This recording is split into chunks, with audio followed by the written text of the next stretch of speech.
आज के हमार सनेसा बा स्तुति के जरिए आपन मन के नियंत्रित करा। हमनी में से बहुते लोगन के मन संघर्ष के स्रोत हो सकेला, काहे कि हमनी सब परेशान करे वाला आ कभी कभी सतावे वाला विचारन से लड़ेनी, जेकरा के रोक ना पावत बानी। हमनी सब ऐसे विचारन के अनुभव करेली जे कहीं से अचानक आ जाला आ मसीही बनल खाती अनुचित होला। हमी भी जानेली कि मानसिक रूप से थक जाए के अनुभव कैसन होला। बाइबल हमार मन के बारे में बहुत कुछ बतावेला। परमेश्वर के वचन एगो एहन मानदंड रखेला जे असंभव जैसन लागेला। ई बतावेला कि हमनी के कैसन बातन के सोचे के चाही आ कैसन ना। आई वादा करेला कि जिनकर मन परमेश्वर पर स्थिर बा उ लोगन के पूरा शांति मिली। यशाया 26 आयत 3। पवित्र शास्त्र हमनी के बतावेला कि चिंता मत करा, बस नीमन आ पवित्र बातन पर सोचा। आपन मन धरती पर ना बलुक स्वर्ग पर लगावा। फिलिप्पियों 4 आयत 7-8, कुलुस्सियों 3 आयत 1-2। अब सवाल ई बा, हम आपन मन परमेश्वर पर आपन ध्यान स्वर्ग पर कैसे टिकवले रही? फेरो ई वास्तविक दुनिया में कैसे जिए? जब चिंता करे के इतना कारण बा, तब हम चिंता से कैसे बच सकीला? हमनी के नया श्रृंखला में हम ई सबा दोसर प्रश्नन के जवाब देवे के कोशिश करत बानी, काहे कि हम ई विचार करत बानी कि मसीही लोग आपन मन के साथ का करी। आज रात के सनेसा में हमनी लगे और बातों बा। प्रेरित पौलुस रोम नगर में रहे वाला मसीही लोगन के एगो चिट्ठी भेजलन। ई चिट्ठी ओ सनेसा के सार रहल जे उ जहमवाज हमवा जात रहेस, प्रचार करत रहेस। दोसर बातन के अलावा पौलुस ही प्रचार कैलन, एह संसार के अनुसार मत बन, बल्कि आपन मन के नया होखे से रूपांतरित हो जा। रोमियो 12 आयत 2। ई लोग आ सब मसीही पहले से एगो अद्भुत रूपांतरण से गुजर चुकल बाडन। उ लोग यीशु के अनुयायी बन गयल बाडन। उ लोग परमेश्वर के अनंत आत्मा आ जीवन के आपन भीतर पा लिहल बाडन, जेकरा से उ लोग दूसरा या नया जन्म के जरिए परमेश्वर के सच्चा बेटा बेटी बन गयल बाडन। यूहन्ना 1 आयत 12-13, यूहन्ना 3 आयत 3-5। फिरो पौलुस उ लोग के हमनी सब मसीही लोगन के बतवलन की उ लोग हमनी के आपन मन के नया होखे से रूपांतरित होखे के चाही, ताकि उ लोग आज हमनी एह संसार के अनुसार ना बनी जाएं। ई संसार ओकर लोग ओकर व्यवस्थाएं परमेश्वर के खिलाफ विद्रोह में बाडन परमेश्वर के विपरीत बाडन। भले सच्चा मसीही प्रभु के राज्य के अधीन हो गयल बाडन, फिरो हमनी एहन संसार में पलल बढ़ल बानी जे परमेश्वर के विपरीत बा। हमनी सभी संसार से प्रभावित भईनी। हमार पूरा भीतर के स्वभाव, हमार सोच विचार के तरीका, व्यक्तित्व, नजरिया, तर्क करे के क्षमता, नैतिक प्रवृत्ति, विवेक, ई सबो बातन से आकार लेहल बाजे हमनी एह संसार में देखनी, सुननी या अनुभव कैनी। हमनी सब के भीतर ऐसे रवैया, सोच के तरीका, पक्षपात, विश्वास, विचार, नैतिकता मूल्य बाडन जे परमेश्वर के विपरीत बाडन। बाकिर हमनी के एह बात के पता ना होला। हमनी के लागेला कि हमनी के विचार नजरिया सही बा। नतीजा ही होला कि भले हम सच्चा मन से परमेश्वर पर विश्वास करके आपन हृदय ओकरा के दे चुकल बानी, फिरो हम सही तरीका से ना सोचले। हम ओइसन ना सोचले जैसन परमेश्वर सोचेला। परमेश्वर कहेला, काहे कि हमार विचार तोहरा विचार ना हा, तोहर मार्ग हमार मार्ग ना हा, यहोवा के इहे वाणी बा। यशाया 55 आयत 8। अगर हमनी के आपन सृष्टिकर्ता के उद्देश्य पूरा करे के बा, जे परमेश्वर के बेटा बेटी बनल हा, त हमनी के ज्ञान होखे के चाही। हमनी के एह उद्देश्य खातिर रचाइल बानी कि हम ओकर आत्मा के जरिए परमेश्वर के आपन भीतर स्वीकार करी, फेर ओकर भलाई, प्रेम, पवित्रता दया के संसार के सामने झलकी, ताकि हम ओकरा के आदर महिमा दी। यीशु कहलन, तू लोग संसार के ज्योति बाड़ा। तोहार नीक काम सब लोगन के सामने चमके, ताकि तोहार स्वर्गीय पिता के स्तुति करे। मत्ती 5 आयात 14 आ 16। जैसन तू जियत बाड़ा आ व्यवहार करत बाड़ा, ऊ ये बात पर निर्भर करेला कि तू कैसे सोचत बाड़ा। अगर तोहार विचार परमेश्वर के विचार से मेल ना खाई, तो तू आपन चारों ओर के संसार के आपन पिता के गलत तस्वीर देखेब। तोहार मन नया या रूपांतरित होखे के चाही। रोमियो 12 आयात 2। परमेश्वर तोहरा के भीतर से बदल दी, तोहार मन के पूरा परिवर्तन के जरिए। परमेश्वर तोहरा के नया मन देके तोहरा के नया आदमी बना दी। तोहार पूरा मानसिक नजरिया बदलल चाही। हमार मन पवित्र आत्मा के जरिए परमेश्वर के वचन, बाइबल के माध्यम से नया होखेला। ई प्रक्रिया में हमनी के हिस्सा ई बा कि हम पवित्र शास्त्र के नियमित रूप से पढ़ी, बार बार पढ़ी, ओकरा पर मनन करी, आ पूरा समझ के साथ ओकरा पर विचार करी। दूसरा कुरिन्थियों 3 आयात 18। हमार जीवन, हमार चरित्र आचरण ई बात के नतीजा बा कि हम वास्तविकता के कैसे देखिला, हमार नजरिया कैसन बा, या हम चीजन के कैसे समझीला। हम जे कुछो वास्तविकता के बारे में मानेली, उई संसार से जीवन भर मिलल जानकारी पर आधारित बा। ये जानकारी ना केवल परमेश्वर के विपरीत संसार से आयल बा, बल्कि ये हमार देह के इंद्रियन, मुख्य रूप से हमार आँख आ कान, देखल आ सुनल के जरिए हमनी ले पहुंचल बा। बाकिर हमार इंद्रियन कवनो परिस्थिति के सब तथ्य ना जान सकेली, काहे कि वास्तविकता में वो सब कुछ शामिल ना होखेला जे हमार इंद्रियन देख सकेली या समझ सकेली। एहन अदृश्य वास्तविकताएं भी बाड़ी सा। कुछ बातन के हम यही खातिर ना देख पावेला काहे कि अदृश्य बाड़ी सन, जैसन सर्वशक्तिमान परमेश्वर, ओकर सामर्थ्य आ राज्य, आ ओकर पवित्र स्वर्गदूत। ये अदृश्य वास्तविकताएं ई जीवन में प्रभाव डाल सकेली सा आ बदलाव ले आ सकेली सा। कुलुस्सियों 1 आयात 16, पहला तीमुथियुस 1 आयात 17, इब्रानियों 11 आयात 3, मरकुस 4 आयात 39, दूसरा कुरिन्थियों 4 आयात 18। कुछ बातन के हम यही खातिर ना देख पावेला काहे कि आने वाला जीवन से जुड़ल बाड़ी सन, जैसन स्वर्ग, अपना परिवार आ मित्र लोग से फेर मिलल, जीवन के हानियन, दुखन आ अन्याय के उलट होखल, परमेश्वर के सेवा खातिर मिलल प्रतिफल, आ नई धरती, जब ये संसार पाप से पहले वाला दशा में फेर से स्थिर हो जाई। रोमियो 8 आयात 18। केवल परमेश्वर ही, जे सब कुछ देखेला आ जानेला, कवनो भी परिस्थिति में सब तथ्य रखेला।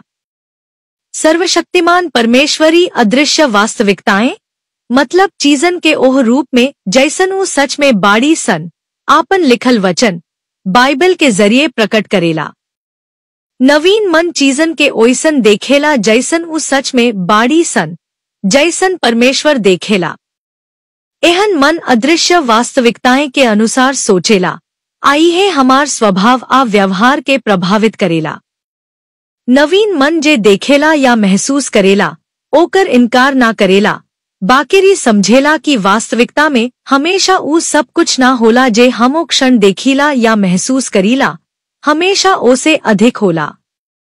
आपन मन के नया बनाए में आ वास्तविकता या आपन नजरिया में स्थायी बदलाव ले आवे में समय आ मेहनत लागेला। पिछला हफ्ता हमनी ये बात शुरू कईनी कि जब तोहार नजरिया या वास्तविकता देखे के तरीका बदल रहल होखेला, तब तू आपन मन पर नियंत्रण कैसे पा सकेला। आज के सनेसा में हम यही विषय पर बात करब। नियंत्रण पावे खातिर सबसे पहले ई समझल जरूरी बा कि तोहार देह के इंद्रियन आपन आप काम करेली सा, आओ लगातार दिखाई देवे वाला दुनिया से जानकारी लेके तोहार मन तक पहुंचावेली सा। जैसे ही तोहार मन ई जानकारी पावेला, विचार आ भावना आपन आप उत्पन्न होखे लागेला। तोहार मन जानकारी के समझे लागेला, निष्कर्ष निकाले लागेला, आय तय करे लागेला कि तोहके का करे के चाही। तू आपन आप से ई बात करे लागेला कि तू का देखल आ तोहके कैसन महसूस भइल। ई प्रक्रिया ना केवल आपन आप होखेला, बल्कि बिना पूरा तथ्य के आप पहले से बनल विश्वास, पक्षपात, आ प्रतिक्रिया के आदतन के संदर्भ में होखेला। तू आपन इच्छा से ई आपन आप चलल प्रक्रिया के रोक ना सकेला। बाकिर तू आपन ध्यान के सही दिशा में केंद्रित करके आपन मन पर नियंत्रण पा सकेला। यीशु ई समझावे में बहुत गहर दृष्टिकोण दहलन की मन पर नियंत्रण कैसे पावल जा सकेला, जब वो आपन अनुयायन के ये सलाह दहलन की हुई बात के चिंता मत करे कि जीवन के जरूरी चीज जैसे खाना आ कपड़ा कहाँ से आई। मत्ती 6:25-34। यीशु आपन लोग से कहलन कि जब तू एहन चीज देखेला जे चिंता पैदा करेला त आपन ध्यान अदृश्य वास्तविकताएं पर ले जा। उ लोगन के पक्षी आ फूलन के देखे आ विचार करे के कहलन। देख आ विचार कर शब्द केवल देह के आंख से देखल मतलब ना रखेला, दोनों में ध्यानपूर्वक विचार करे के भाव बा। यीशु बतवलन की पक्षी खाद बाड़न आ फूल सुंदर वस्त्रन से सजल बाड़न काहे की एगो अदृश्य वास्तविकता काम करत बाड़ी, स्वर्गीय पिता उ लोग के देखभाल करेला। ओकर मुख्य बात ही रहल, तू पक्षी आ फूल से कहीं अधिक ओकरा खातिर जरूरी बाड़ा। ऐसे तू भरोसा रख सकेला कि तोहार पिता तोहार देखभाल करेला। चिंता मत्ती 6:25 में ई शब्द यूनानी भाषा के ओह शब्द से आयल बा जेकर मतलब बा ध्यान भटकावना। यीशु ई कहत बाड़न, जे कुछ तू देखेला आ सुनला ओकरा से आपन ध्यान अदृश्य वास्तविकताएं से भटकावे मत दे। आपन ध्यान वास्तविक सच्चाई पर लगाव। परमेश्वर आपन सृष्टि के परवाह करेला आ उ तोहार देखभाल करी। फिर यीशु कहलन, ऐसे चिंता मत कराई मत कहत रह, हम का खाइब, का पिएब, का पहिरब। तोहार पिता जानेला कि तोहके ई सब चीजन के जरूरत बा। मत्ती 6:31-32। तू आपन ध्यान बदल के आजे चिंता या ध्यान भटकावे वाला विचार बाड़न ओह सबके नियंत्रित कर सकेला। ई बात पर निर्भर करेला कि तू आपन आप से का बात करत बाड़ा, मतलब जे तू देखेला आ महसूस करेला ओकरा बारे में तू आपन आप से कैसे बात करत बाड़ा। आपन आप के अदृश्य वास्तविकताएं के याद दिलाव, मतलब चीजन के ओइसन जैसन उ सच में बाड़ी सा जैसन परमेश्वर कहेला, आ उ सब बात मुंह से बोल। तोहार मन एगो बात सोचत रही आ तोहार मुंह कुछ और बोले, ई संभव ना हा। हमनी के ई बात के और साफ उदाहरण मिलेला ओ चिट्ठी में जे पौलुस यहूदी मसीही विश्वासियन के लिखलन। उ लोग यीशु में आपन विश्वास छोड़ देवे खातिर बहुत दबाव झेल रहल बाड़न, जेमे उपहास, मारपीट आ संपत्ति के नुकसान शामिल रहल। इब्रानियों 10:32-35। पौलुसी चिट्ठी उ लोगन के यीशु प्रति विश्वासयोग्य बनल रहे के हौसला देवे खातिर लिखलन।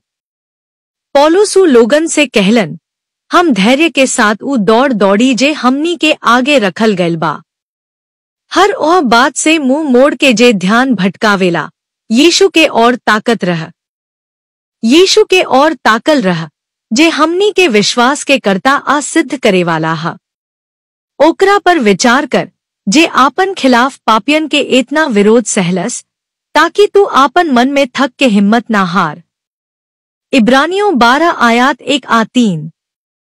ध्यान द कि पौलुस के ई चिंता रहल कि जे दबाव के सामना ई लोग करत बाड़न, उ लोगन के मन में थकावट आ निराशा ला सकेला। ई भी ध्यान द कि पौलुस उ लोगन से कहलन कि उ लोग कुछ बातन से मुंह मोड़ ले, मतलब उ चीजन से जे उ देखा महसूस कर सकेलन, आ कुछ और देखे, मतलब प्रभु यीशु मसीह के और, जे हमनी के विश्वास के स्रोत आ सिद्ध करे वाला हा, यानी परमेश्वर पर हमनी के भरोसा आ आत्मविश्वास के पूरा करे वाला हा।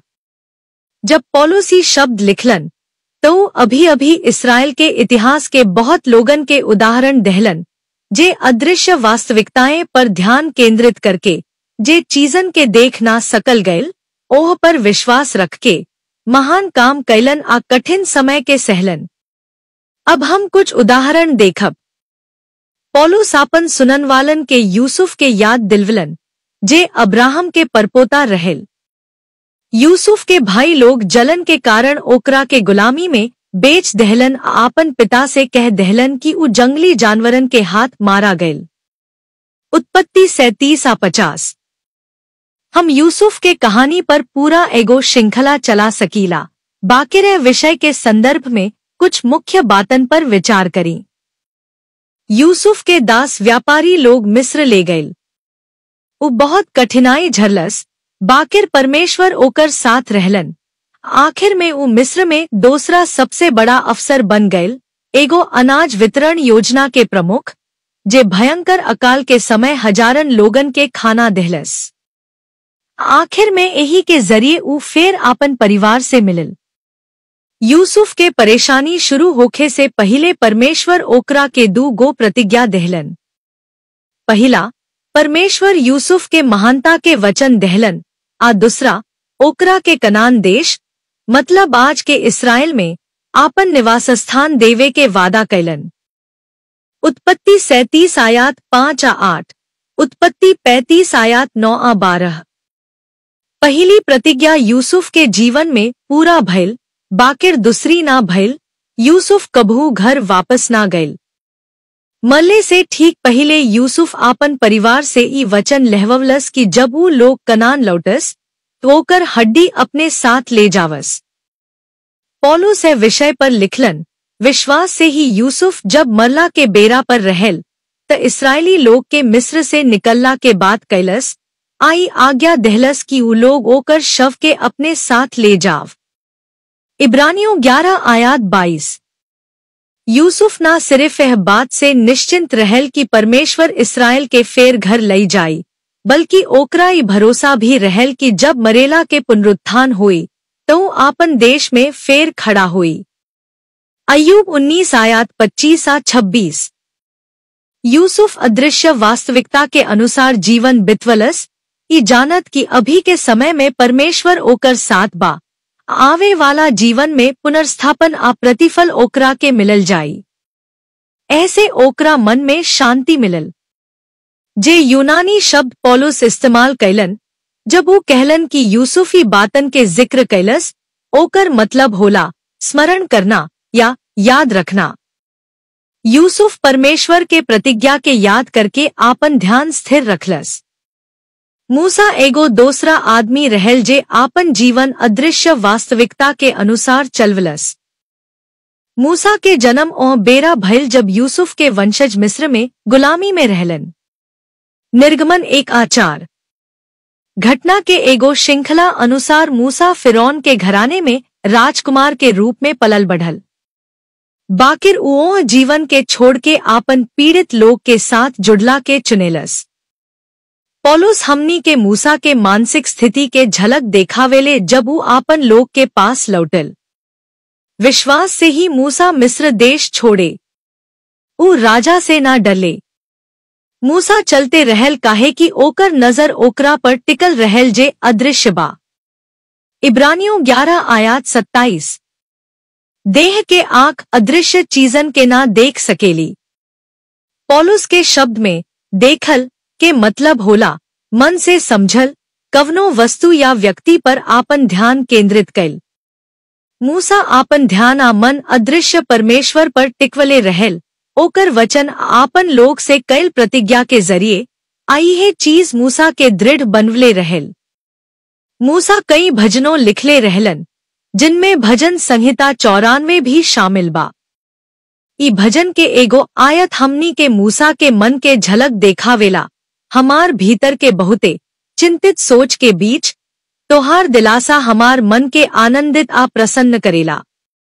भजन 94:19। दिलासा के मतलब होला दुख या चिंता कम करल। दिलासा परमेश्वर के वचन से आवेला, काहे कि उना केवल हमनी के चीजन के असली स्थिति देखावेला, मतलब हमनी के अदृश्य संसार तक पहुंच देला, बल्कि आपन वचन के जरिए खुद के हमनी पर प्रकट करेला। रोमियो 15:4। पौलुस दाऊद के भी जिक्र कैलन, जे बहुते कठिनाई झेले रहल। दाऊद के मन के विचार यहूदियन में प्रसिद्ध रहल, काहे कि ओकर भजन में प्रकट भइल। दाऊद भजन संहिता 63 तब लिखल जब ऊ राजा साउल से यहूदा के जंगल में छिपल रहल, जे सूखा आ प्यास से भरल इलाका रहल। पहला शमूएल 22, 23-24।